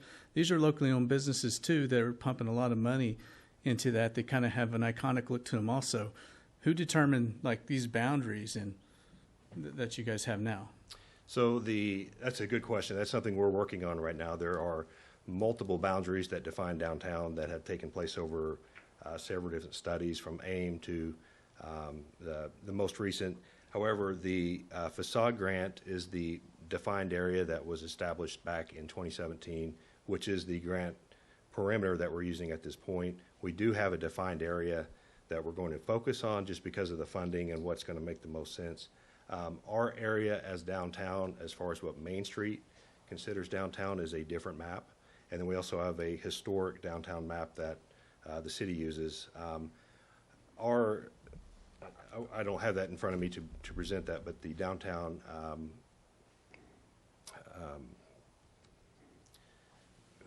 facade map is something that's on record, and then we can provide any documentation on that. But that's something that's still being voted on in that defined area. We would like to expand that, and I'm not sure if I'm answering your question right. It's just so much. There's only so much area that we can cover, and we have to be very diligent about making sure what we're approving or where we're working is going to. You're going to be able to see the results. I agree with you on that, but I still feel like if Jeff Jones wanted to put in an application as Zomac, that he should have the ability to at least put in the application. Okay. I understand where you're coming from. I mean, I don't want him to be bound by just restricted because I'm 100 feet. The Sound World building, I mean, he's done a lot of work on that. If he wanted to put an application, I feel like he should have the right, with City of Muskogee money from the City of Muskogee Foundation, to at least put an application and let that go to downtown. And if they think that what he wants to do is worthwhile, then absolutely. But just to limit it to, this facades of these buildings, these are, public-owned buildings. I just really think that when you kind of think about how you do that grant process, that they can at least put it in and you can at least hear them out and see what it is and be open to it. I am open to that.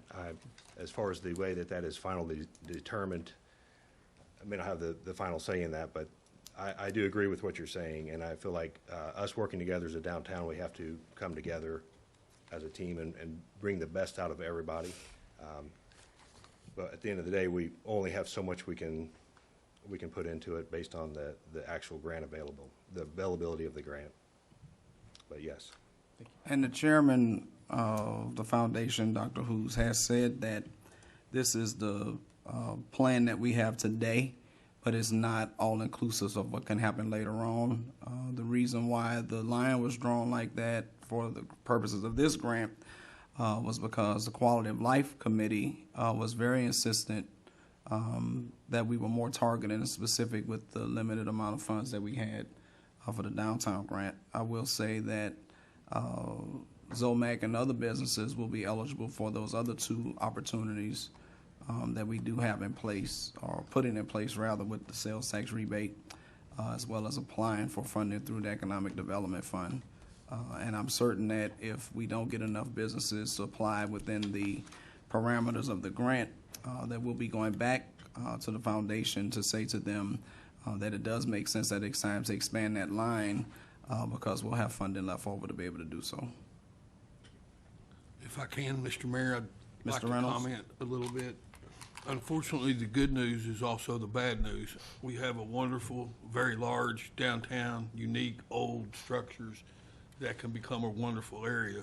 We also have a large, unique downtown that is difficult to develop all those properties at the same time. If we look at the successful markets in this area that have done that, Jinx, Broken Arrow especially, they're focusing on 1.5 blocks, and then now you're looking at the Rose District is almost a 3 blocks. And they have a lot more money and a lot more entrepreneurs in that area than we do. If we get too large of an area, our funds don't go very far, and we're not making much of a splash. Our downtown area is actually 4 districts, and you've got the mall, the actual true downtown, and then you have the government corridor, the VA buildings, and this building here, and then you have the depot district. And all 4 of those are uniquely accessible, and where you can go to the farmer's market on a Saturday or a Wednesday, and then not even actually come into any of those other areas. It makes it difficult because our downtown is so big. So focusing on a small area like some of these other towns around us, and then trying to grow from there, is probably the best use for our money. And on the mayor's comment, there are new programs right now where we can reach out, the surrounding businesses can reach out and talk about some additional economic development funds. Let me ask one more question and I'll be down. So this grant was given by the foundation in 2018.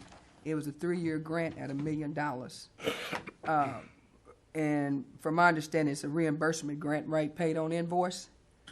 Is that the process of the money? Correct, yes. Okay, and then also, so when we started this back in 2018 and the process went through where we are in 2022, that money that was left over, are we targeting the same area once again, the people that's already received funding on this downtown program that was established? Because we went, that area that you're talking about, of the money that was spent, they received it.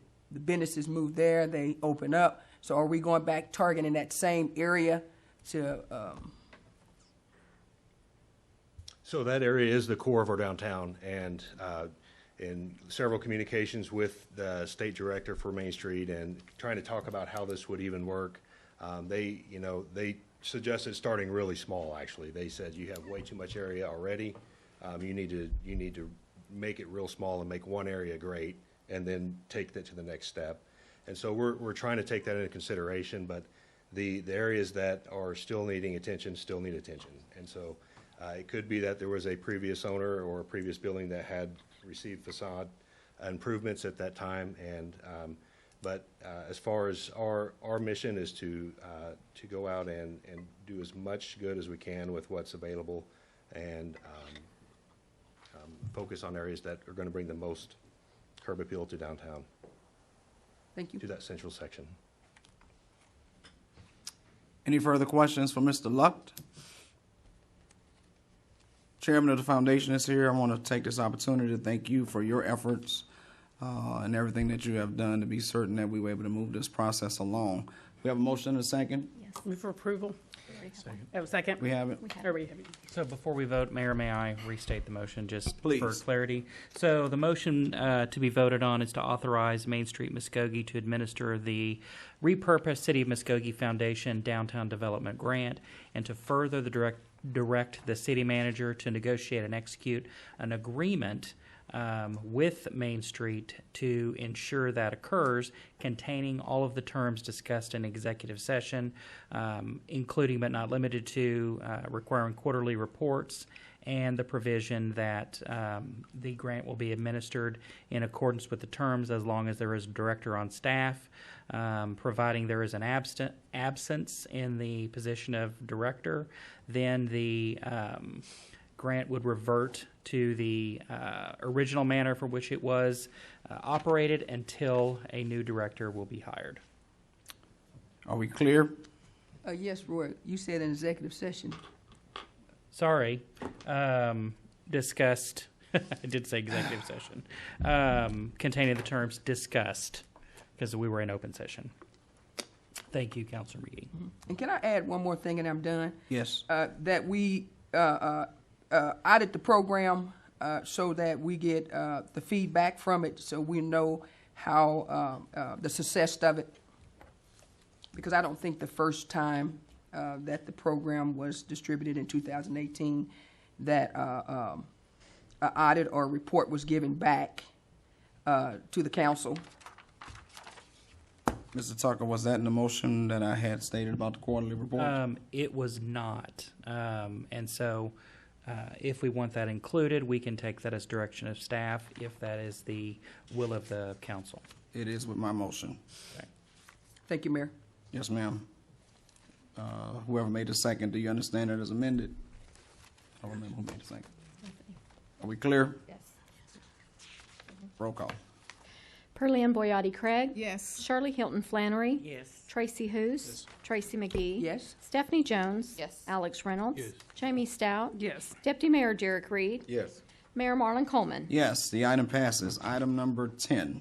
Consider approval of the lowest and best bid from Roscon LLC for the Hatbox Event Center site improvements, project number 20222030, in the amount of $200,590.40, or take other necessary action. Mr. Wilkerson. Mayor and Council, this is a second phase of our parking improvements for our event center area at Hatbox. We're kind of chipping away at it. It's a large area. We have a smaller amount of money. The bids came in. This is the low bid. We had 3 bidders. It's below the engineer's estimate, and we recommended approval. Questions for Mr. Wilkerson, or do we have a motion to that effect? Make a motion. Second. We have a motion and a second on item number 10. Further discussion? Can you be more specific as to where this is going to be marked? So it's primarily up around the building. It's the concrete work is portioned, so there's concrete and asphalt, but this is going to be the stormwater portion of that, and concrete up all the way up to the building, so we'll have a presentable entrance into the new building, and it'll provide for some handicap parking that we don't have. Thank you, Mark. Thank you, Ms. McGee. Roll call. Pearlie Boyati Craig. Yes. Shirley Hilton Flannery. Yes. Tracy Hoos. Yes. Tracy McGee. Yes. Stephanie Jones. Yes. Alex Reynolds. Jamie Stout. Yes. Deputy Mayor Derek Reed. Yes. Mayor Marlon Coleman. Yes, the item passes. Item number 11. Consider approval of final payment to McGuire Brothers Construction Incorporated for the Hatbox RV Sewer Project number 2022007 in the amount of $53,418.30, or take other necessary action. Mr. Reeves. Yes, and Mr. Stewart is not here, so you'll be hearing from other members of our Public Works Department this evening. Sorry to interrupt you. You're fine. Yes, Mayor and Council, this was the contract was awarded to McGuire Brothers Construction. The project consisted of 4,000 feet of sewer line, 16 manholes, and 157 RV sewer connections, and site improvements. The project stayed within budget and was successfully concluded and approved by design engineer Greg Armstrong of Hub Engineering. The project added sewer connections for each power and water connection pedestal at the RV park. Staff does recommend approval, and I'd be happy to answer any questions. Thank you, Mr. Reeves. Do we have any questions, or do we have a motion from the body? Move for approval. We have a motion and a second on item number 12. Any further discussion? I say 12? 11. Roll call. Perlin Boyotti Craig. Yes. Shirley Hilton Flannery. Yes. Tracy Hoos. Yes. Tracy McGee. Yes. Stephanie Jones. Yes. Alex Reynolds. Yes. Jamie Stout. Yes. Deputy Mayor Derek Reed. Yes. Mayor Marlon Coleman. Yes. Item number 11 passes. Item number 12. Consider approval of the lowest and best bid from Tecta America Oklahoma LLC for the raw water roof replacement, project number 2022035, in the amount of $152,017.43, or take other necessary action. Mr. Reeves? Yes, sir. The lowest and best bid came from Tecta America at 3421 South 32nd Street in Muskogee, Oklahoma, for the construction and installation of 2 new roofs for the Fort Gibson Pump Station. The project will entail removal of the existing flat roofing system and installation of a 2 and 12 pitch metal roof with a standing seam. All structural members for the new roof will be constructed from a metal truss system.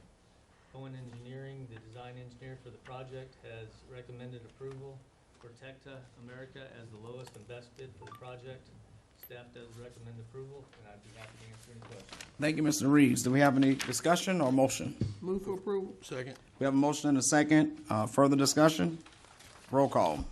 Perlin Boyotti Craig. Yes. Shirley Hilton Flannery. Yes. Tracy Hoos. Yes. Tracy McGee. Yes. Stephanie Jones. Yes. Alex Reynolds. Yes. Jamie Stout. Yes. Deputy Mayor Derek Reed. Yes. Mayor Marlon Coleman. Yes, the item passes. Item number 13.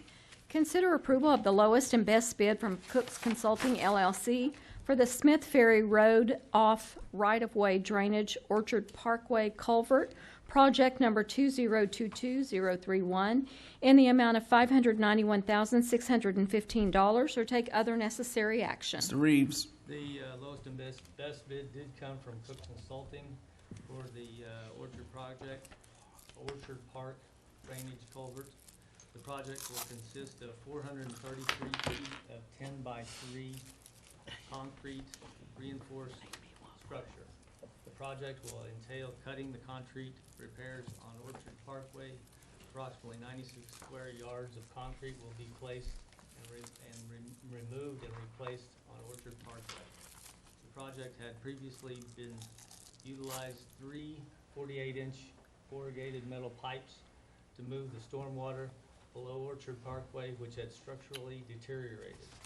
Residents near the existing storm drain system had experienced flooding from existing systems. Olson Engineering, the engineer of record on this project, has approved the lowest and best bid for Cook Consulting. Staff does recommend approval, and I would be happy to answer any questions. Do we have any questions for Mr. Reeves, or do we have a motion? Move for approval. Second.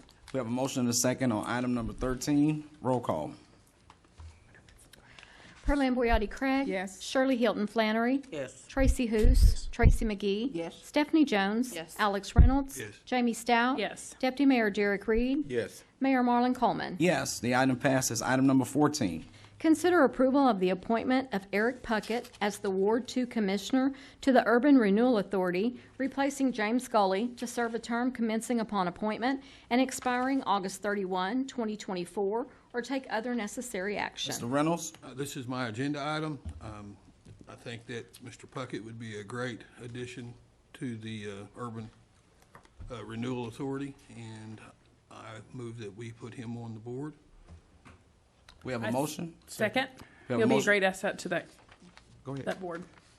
We have a motion and a second. Any further discussion? Roll call. Perlin Boyotti Craig. Yes. Shirley Hilton Flannery. Yes. Tracy Hoos. Yes. Tracy McGee. Yes. Stephanie Jones. Yes. Alex Reynolds. Yes. Jamie Stout. Yes. Deputy Mayor Derek Reed. Yes. Mayor Marlon Coleman. Yes, the item passes. Item number 15. Consider approval of the confirmation of the County Commissioner's appointment of Rowdy Fuel to the Muskogee City County Port Authority and the Muskogee City County Trust Port Authority, filling the unexpired term of Ken Doak, ending August 30, 2024, or take other necessary action. Mr. Miller? Yes, Mayor, members of the council, as you know, the city and county both appoint members to the Port Authority Board. We then ratify the choices of the other board. Either the county ratifies the cities and the city ratifies the counties. This is the county's nominee. I've been asked to bring it forward by the port and the county That is the wish of the county commissioners that you approve Mr. Fuel to join that Port Authority board. Do we have a motion to that effect? Move for approval? Second. We have a motion and a second on item number 15. Any discussion? Roll call. Pearlie Boyotti Craig. Yes. Shirley Hilton Flannery. Yes. Tracy Hoos. Yes. Tracy McGee. Yes. Stephanie Jones. Yes. Alex Reynolds. Yes. Jamie Stout. Yes. Deputy Mayor Derek Reed. Yes. Mayor Marlon Coleman. Yes, the item passes. Item number 16. Consider approval of the appointment of Eric Elgin as the Ward 1 Commissioner to the Urban Renewal Authority, replacing Joe Poole to serve a term commencing upon appointment and expiring August 31, 2025, or take other necessary action. Ms. Jones. Yes, this is my appointment. I do believe that Eric Elgin will be a great asset to the Urban Renewal Authority. This is my motion. Second. We have a motion and a second on item number 16. Any discussion? Roll call. Pearlie Boyotti Craig. Yes. Shirley Hilton Flannery. Yes. Tracy Hoos. Tracy McGee. Yes. Stephanie Jones. Yes. Alex Reynolds. Yes. Jamie Stout. Yes. Deputy Mayor Derek Reed. Yes. Mayor Marlon Coleman. Yes, the item passes. No residents have signed to speak to us tonight. We will go to item number 17. Consider an executive session to discuss and take possible action on the following. A, pursuant to Section 307, B2, Title 25, Oklahoma statutes, consider convening an executive session to discuss negotiations with the American Federation of State, County, and Municipal Employees, Local Number 2465, and if necessary, take appropriate action in open session. B, pursuant to Section 307, B4, Title 25, Oklahoma statutes, consider convening an executive session to discuss the lawsuit styled Carlos Sandoval and Carla Sandoval versus Ross Family Trust and City of Muskogee, CJ-19-410, Muskogee County District Court, and if necessary, take appropriate action in open session. C, pursuant to Section 307, B4, Title 25, Oklahoma statutes, consider convening an executive session to discuss potential litigation related to KW Premier Properties, and if necessary, take appropriate action in open session. D, pursuant to Section 307, C11, Title 25, Oklahoma statutes, consider convening an executive session to discuss offering additional economic development incentives as a proposal to entice KW Premier Properties to locate their development within the city, and if necessary, take appropriate action in open session.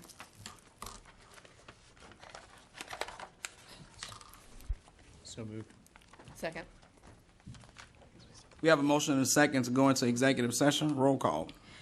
Pearlie Boyotti Craig. Yes. Shirley Hilton Flannery. Oh, sorry. Tracy Hoos. Yes. Tracy McGee. Yes. Stephanie Jones. Yes. Alex Reynolds. Yes. Jamie Stout. Yes. Deputy Mayor Derek Reed. Yes. Mayor Marlon Coleman. Yes, we will now convene into executive session. All of those who are not party to the session, please excuse yourself from the chamber at this time.